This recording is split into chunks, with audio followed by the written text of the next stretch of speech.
I found out I was adopted. At my sister's wedding, she hid it my whole life. The air hummed with the tension that only a wedding day can create.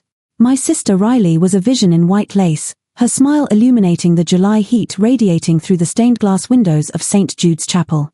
As her maid of honor, I stood beside her, smoothing out the hem of her wedding dress for what seemed like the 100th time, my own heart overflowing with a mix of joy and an inexplicable, almost nostalgic, feeling of pride. Riley, 2 years my senior, had been my pillar, my best friend, and my very first. We've all shared it, childhood secrets under the covers, teen crushes analyzed during all-night pizza parties, and now, the realization of her lifelong aspiration. If you're reading this, please consider subscribing, liking, and posting your comments below. I'd love to hear your comments. The wedding was lovely, a blur of sugar-coated vows, crying parents, and the uplifting, honeyed tones of the choir.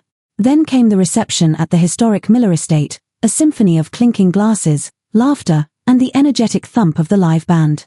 I moved from table to table, congratulating the couple, and watched Riley sway with her new husband Samuel, both their faces flushed with pure happiness. All seemed so perfect, a picture of family bliss and lasting love. It was while I was making a moment's silence, pouring a glass of champagne at the bar, that the world shook on its axis. My Aunt Carol, notorious gossiper though otherwise innocent woman that she was huddled in low, conspiratorial tones with my cousin Brenda, just 2 feet from me. I wasn't trying to eavesdrop, but what they were saying drifted over the ambient noise, especially when Carol leaned in close, handing down a stage whisper that was hardly hushed. Did Riley actually keep it to himself all along? Carol breathed, her eyes flashing my way for the space of one heartbeat before she overcame it. Regarding Everly, of course. And knowing all along, and nothing ever said. Less forceful of the pair, Brenda silenced her. Aunt Carol, sure, and it's not hers to say. But the words had already dropped, biting and cutting, tiny shards of glass. Kept it a secret, about Everly, all these years. My hand trembled, almost pouring champagne onto the immaculate white tablecloth. My mind reeled, trying to put together the fragments of sentences. What kind of secret? Riley might possibly know something about me that I did not. And why on earth would it be a secret? I needed to gasp, to glance aside with an attitude of indolence, as though I'd heard it and didn't mind. My heart thundered in my chest, a wild rhythm of terror. I stepped out of the bar, smile set, and drifted over to the quieter corner of the ballroom, eyes sweeping for Riley. She was still on the dance floor, twirling with Samuel, oblivious. The rest of the night a blur. The music too loud, the laughter too coarse, the champagne too bitter. Every glance from one of my kin felt heavy, every offhand comment an oblique reference to this secret I was unaware of. I was a stranger in my own flesh, in my own home. The celebratory night had been transformed into a choking cell of unspoken truths. Finally, the reception came to a close. Riley and Samuel departed in showers of rice and blessings, off to their honeymoon. The remainder of the family began departing. I was retained helping Mom and Dad store some decor, stiff, my mind reeling. I could not care for them here, not now. But I knew, with an insidious feeling of destiny, that I must speak to someone. And that someone had to be Riley. The next day, I drove out to Riley's empty house, her honeymoon suite a lifetime away. I possessed her spare key. My palms shook as I turned the key in the lock. The house remained silent, with it the fragrance of her wedding perfume which faded gradually. I strode back and forth, my growing anger in each ticked-off moment until I could stand it no longer. I shuddered as I grabbed my phone, calling her number. Everly. Hi. Riley's voice was bright, a tad breathless.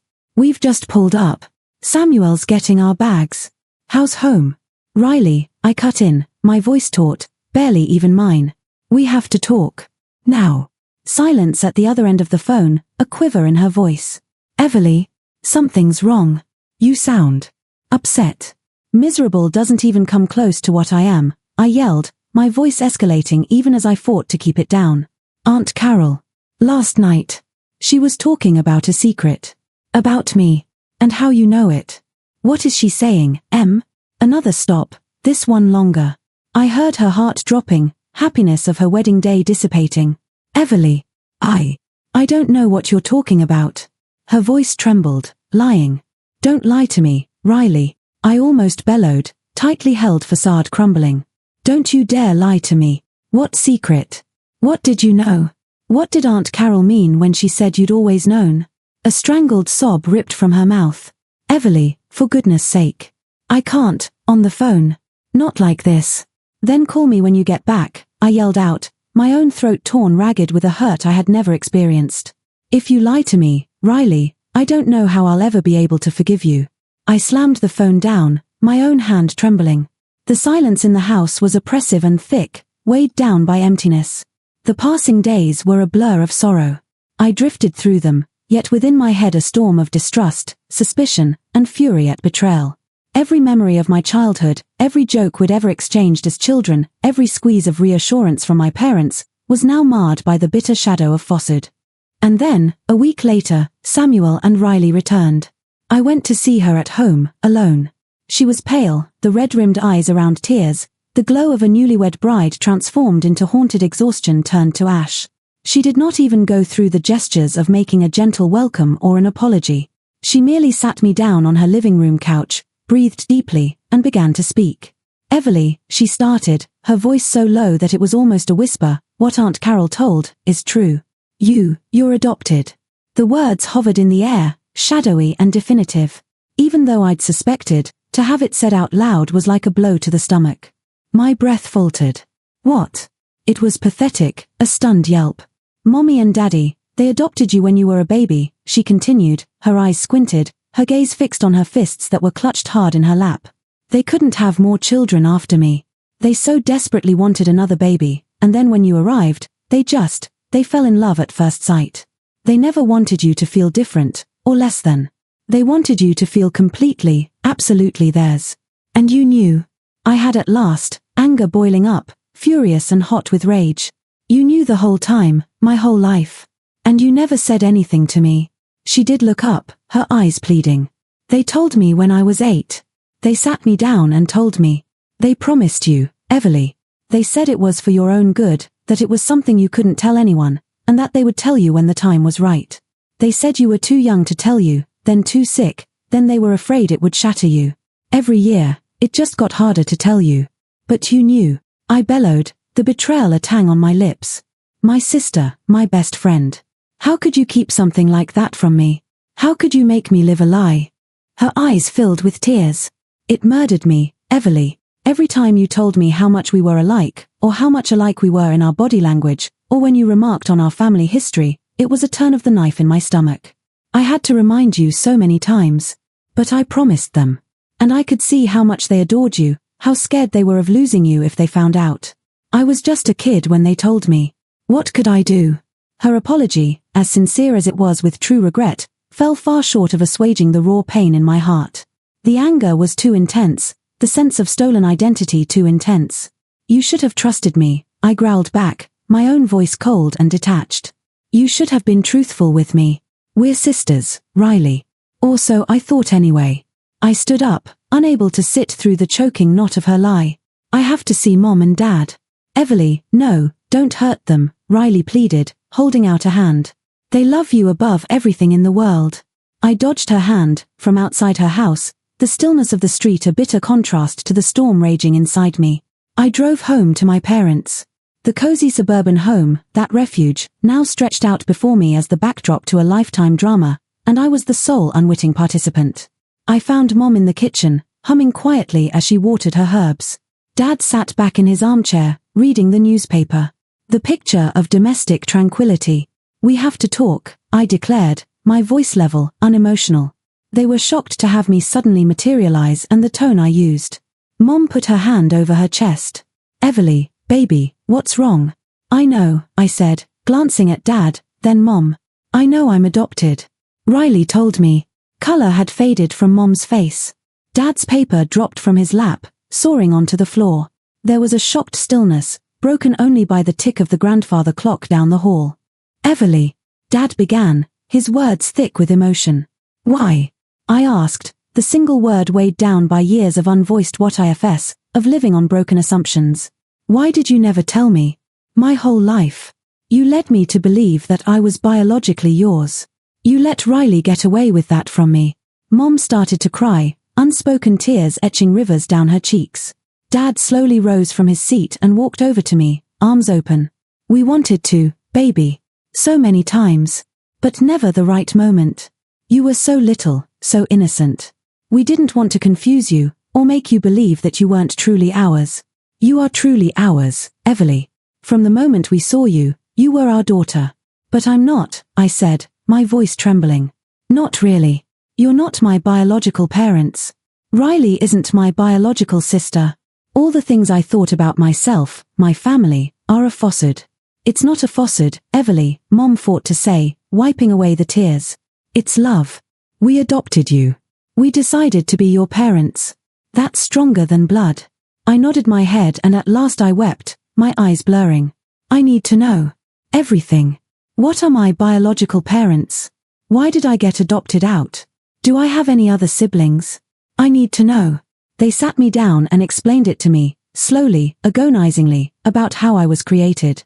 They explained that they had utilized an open adoption agency. My adoptive mother, Maria, was a young woman who had been a college student, overwhelmed and not capable of taking care of an infant. She had chosen them carefully after going through their profiles.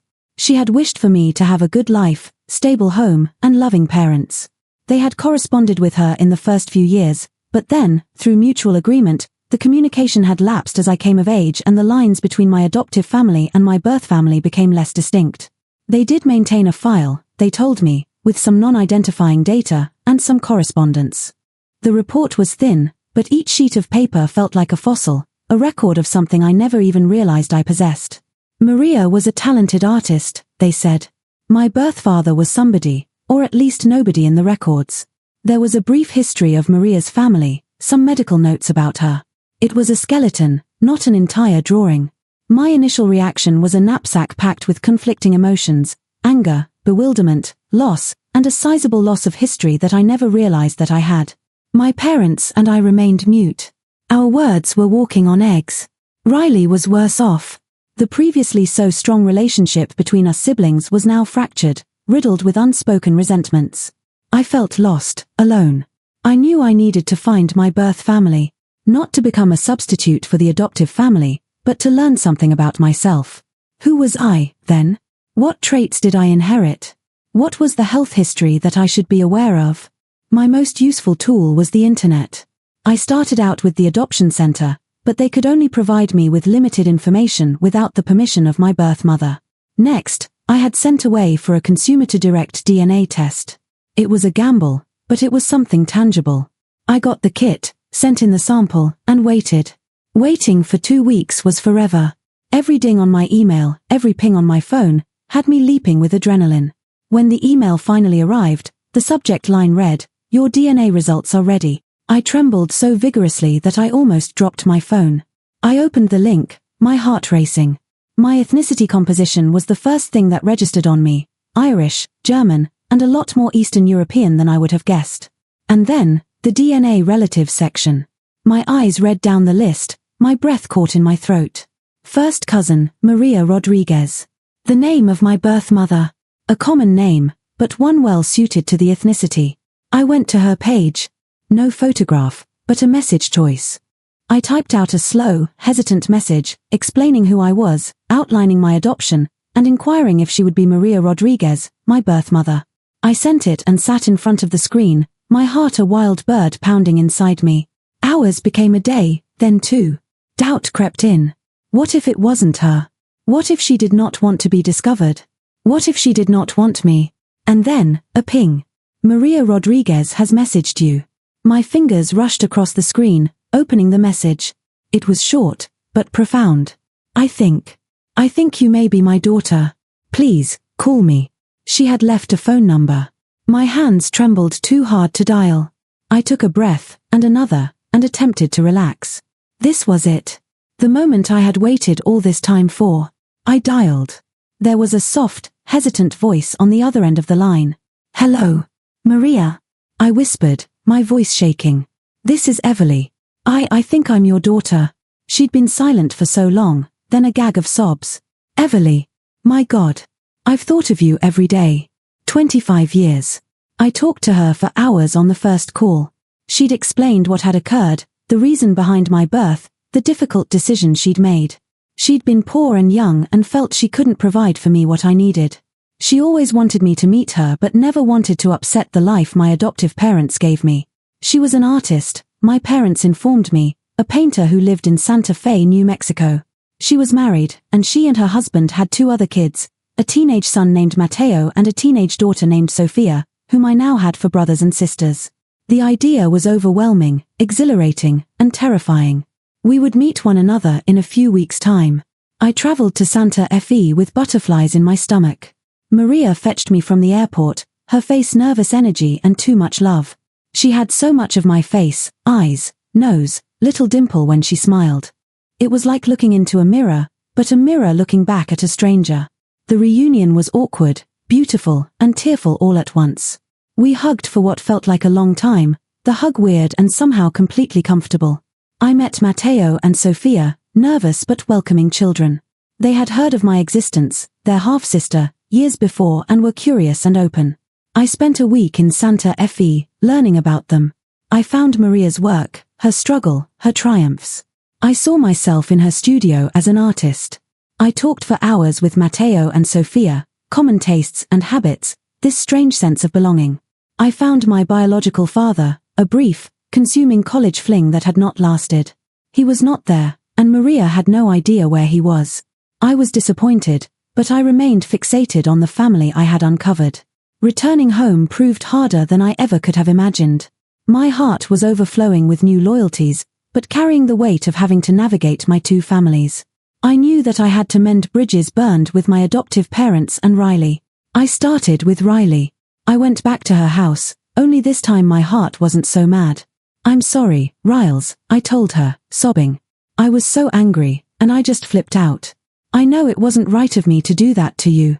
You were put in the impossible position." She wrapped me to her, crying tears down her face. "I'm sorry, Everly. I should have been able to handle it. I should have been stronger. We were just both trying to live," I said, wriggling free. "But we're sisters, Riles. Always." It was more difficult and took longer to make up with Mom and Dad, but more in order. We sat down together, and I opened my heart. They explained their fear, their hopes, their burning, enduring love for me. They said sorry for the secret, for hurting me. I said sorry for my rage and for leading them to believe that their love would not be enough. "It was never that your love wasn't enough," I told him. "It was about recognizing where I am from. And now I have more love, not less. I have you, and I have Maria. I have Riley, and I have Mateo and Sofia." It was not settled in one evening. There were still moments of tension, moments when the past wounds reopened. But we ironed them out, slowly, patiently. My foster parents worried at first about how I would get along with Maria, in case they lost me. But I reassured them, time and again, that they were my parents, the ones who brought me up, loved me for what I was. Maria was equally considerate in their home, never trying to intrude or take over. A new normal evolved over the years. I returned to Santa Fe every other couple of years or so, catching up with Maria and my half-siblings. We'd talk on the phone fairly regularly, exchanging news, birthdays. My adoptive parents even got to meet Maria once, a awkward but otherwise pleasant lunch that was a huge step toward healing. Riley, the bridge master, arranged many of these relationships. My identity, shattered once, began to solidify. I was Everly, the adopted daughter's child, Riley's sister. And I was Everly, Maria's daughter, Mateo and Sofia's sister. I had 2 loves, 2 histories, 2 experiences that had taught me to be the person I was becoming. The process was agonizing, astonishing, and totally transformative. It taught me about family dynamics, the power of love, and the intrinsic value of truth. It shattered my self-image, to rebuild it again into something more richer, complete. I learned that family isn't blood. Family is about connection, about heritage, about the people who show up, about the ones who love you, and about the people who guide you through the messy, beautiful journey of life. And sometimes it's about finding new connections that make your world open up in ways you never even dreamed.